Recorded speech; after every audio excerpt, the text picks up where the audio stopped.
இன்றைக்கி நம்ம இந்த வீடியோவில் என்ன பார்க்க போகிறோம்னா திருக்குறள் கதைகளோட மொக்கையாக இருக்கும்னு நினச்சிடாதீங்க. இந்த வீடியோ உங்களை ரொம்ப இம்ப்ரெஸ் பண்ணும். இந்த வீடியோ உண்மையிலே ரொம்ப இன்ஃபர்மேட்டிவாக இருக்கும். ஸோ வீடியோக்குள்ளே போய் பார்க்கலாம். முதல் கதையை பார்த்துட்டு வந்துடலாம், லாஸ்ட்டு திருக்குறள் பார்க்கலாம். ஓகே, வாங்க வீடியோக்குள்ளே போகலாம். ஸோ இந்த கதை ஒரு கோர்ட் சீன், எடுத்தோடனே ஒரு கோர்ட் சீனில் ஆரம்பிக்குது.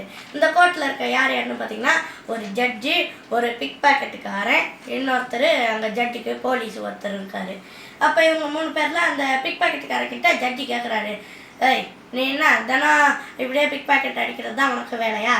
தினம் வெளியே போய் உழைச்செல்லாம் சம்பாதிக்க மாட்டியாடா? தினம் இப்படி தான் பிக் பாக்கெட் அடிச்சுட்டு என்னமோ மாமா வீட்டுக்கு வந்துட்டு போகிற மாதிரி எல்லா வாரமும் வந்துட்டே போகிற, இதுதான் உனக்கு வேலையா அப்படின்னு கேட்டோன்னே இந்த பிக் பாக்கெட்டுக்காரன் என்ன சொல்கிறான்னா, ஆமாம் நீங்கள் என்ன பெரிய தண்டனை கொடுத்துட போகிறீங்க பாருங்கள், 10 நாள் உள்ளே போடுறீங்க, அது அடுத்த 10 நாளில் வெளியே போயிடுறேன். போனோடனே எனக்கு ஒன்றும் வேலை கிடைக்க மாட்டேங்குது, அதனால் மறுபடியும் உள்ளே வந்துடுறேன். உள்ளே வந்தோடனே களியும் சோறும் போட்டு மறுபடியும் வெளியே அனுப்பிடுறீங்க, இது என்ன தண்டனை அப்படின்னு கேட்டோடனே ஜட்ஜி ஒரு விதத்தில் யோசிக்கிறாரு. ஆமாம், இவன் சொல்கிறதும் ஒரு விதத்தில் கரெக்டாக தான் இருக்குது அப்படின்னு யோசிச்சுட்டு அவர் என்ன பண்ணுறாருன்னா, அவருக்கு ஒரு ஐடியா வருது. அது என்ன ஐடியானா, இவனை மாதிரியே இன்னும் 9 பேர் இங்கே இருக்காங்க, அவங்களும் இந்த மாதிரி பிக் பாக்கெட் அடிக்கிறவங்க தான். அவங்கக்கிட்ட அவங்கள கூப்பிட்டு, ஏய் நீங்கள் 9 பேர் இருக்கீங்கள, உங்களை மாதிரியே உங்களோட ஃப்ரெண்டு ஒருத்தன் இங்கே வந்திருக்கான், அவனை இந்த மாதிரி பிக் பாக்கெட் அடிக்கிறவன் தான், அவன்கிட்ட நம்ம தினம் எல்லாரையும் வேலை வாங்கும்போது அவன் நல்லா ஈவினிங் நல்லா டயர்டாகி வருவான், அவன்கிட்ட இருக்க காசு ஒரு 500 ரூபா கொடுப்போம். அந்த 500 ரூபாயை அவன் கேன்டீனுக்கு போய் சாப்பாடு வாங்குவான். சாப்பாடு வாங்கிட்டு பணத்தை எடுத்து கொடுப்பான் பாருங்க. அப்போ அந்த 500 ரூபா அவன் பையில் இருக்கக்கூடாது. ஒருவேளை அவன் அந்த மாதிரி உங்களால் அவன்கிட்ட இருந்து பிக் பாக்கெட் அடிக்க முடியலைன்னா உங்கள் 9 பேரையும் வெளியவே விட மாட்டோம், 10 நாளாக இங்கேயே தான் இருக்கணும், என்ன ஓகேவா அப்படின்னு ஜட்ஜி கேட்குறாரு. ஆமாம், வெளியே அடிக்கிறது இங்கே அடிக்க போகிறோம், எல்லாத்தையும் பெரிய விஷயம் இருக்குது அப்படின்ட்டு அவங்களும் இந்த ஒர்க்குக்கு அக்ரி பண்ணிடுறாங்க. ஸோ மறுநாள் ஆகிடுது. அப்போ அந்த பிக் பாக்கெட்டுக்காரன் ஒருத்தன் வந்து வேலை பார்த்துட்டு அதே மாதிரி டயர்டாகி வந்து மறுபடியும் அந்த சம்பளத்தை வாங்கிட்டு கேன்டீனுக்கு போய் சாப்பாடு வாங்கிட்டு பணத்தை எடுத்து கொடுக்கலான்னு பார்த்தா பணம் இருக்க மாட்டேங்குது. ஐயோ என்ன இப்படி ஆகிடுச்சின்னு பார்த்து அதுக்கு ரொம்ப அவனுக்கு அதிர்ச்சி ஆகிடுது. அப்போ இதை பார்த்து அவங்களும் ரொம்ப சோகமாயிடுறாங்க. ஐயோ நம்ம ஃப்ரெண்டுக்கு சாப்பாடே கிடைக்காது இன்றைக்கி அப்படின்னு நினச்சிட்டு அவங்களும் போயிடுறாங்க சோகமாக.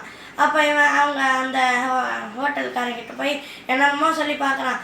எனக்கு சாப்பாடு கூடியண்ணா, இன்னைக்கு காலையில் வந்து வேலை பார்த்துருக்கேன் அப்படின்னு சொன்னால் அந்த அவன் கேன்டீனில் இருக்கவன் என்ன சொல்கிறான்னா, அழ முடியாது, நீ ஏன் உன் காசை தொலைச்ச, அதனால் உனக்கு ஒரு சாப்பாடும் கொடுக்க மாட்டோம், போயிடு இங்கேருந்து அப்படின்ட்டு அவனை அடித்து பற்றி விட்டாங்களாம்.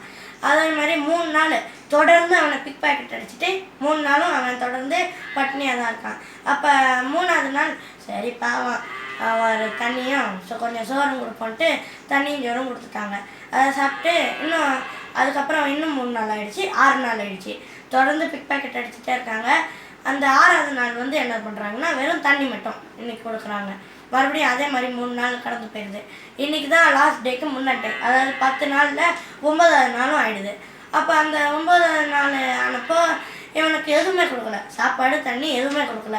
அப்போ இதை பார்த்து ரொம்ப அந்த இவனோட ஃப்ரெண்ட்ஸ் இருக்காங்களே, அதாவது மித்த பிக் பாக்கெட்காரங்க, அவங்களாம் நினைக்கிறாங்க, ஐயோ நம்ம ஃப்ரெண்டு இப்படி ஆகிட்டானே, இப்படித்தான் நம்ம பிக் பாக்கெட் அடித்த எல்லா ஆளுங்களுக்கும் இருந்திருக்குமோ, அவங்களும் அவங்க வாழ்க்கையில் இப்படித்தான் கஷ்டப்பட்டுருப்பாங்களோ அப்படின்னு அவங்களுக்கு அப்போ தான் புத்தி வருது.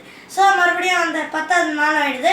ஜட்ஜும் உள்ளே வந்துடுறாரு. அவங்க 10 பேர்கிட்ட வந்து கேட்குறாரு, என்னடா பசங்களா நல்லா ஜாலியாக இருக்கீங்க போல், 10 நாள் முடிஞ்சிருச்சு, ஸோ இப்போ வெளியில் போயிடுவீங்க, அதனால் எல்லாருக்கிட்டையும் பிக் பாக்கெட் அடிச்சிடுவீங்க, மறுபடியும் 10 நாள் கழிச்சு உள்ளே வந்துடுவீங்க அப்படி தானே அப்படின்னு கேட்ட உடனே அந்த ஒருத்தர் பிக் பாக்கெட் அடிக்கிறவனை கூப்பிட்டு அவன் வந்து அவர் காலில் விழுந்து மன்னிப்பு கேட்குறான்.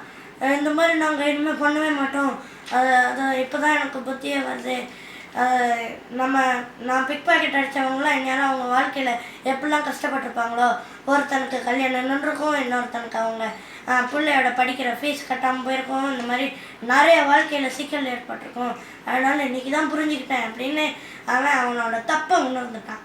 அதுக்கப்புறம் அந்த மித்த 9 பேர் இருக்காங்களே, ஆமாம் ஜட்ஜு, நாங்களும் இந்த மாதிரி ரொம்ப வருத்தப்பட்டோம், எங்கள் ஃப்ரெண்டு வருத்தப்படுறத பார்த்து சாப்பிடாம இருக்காமல் வேலை செய்கிறான், அந்த இதை பார்த்து எங்களால் தாங்க முடியல அப்படின்னு சொல்லிட்டு அவங்களும் மன்னிப்பு கேட்டுறாங்க.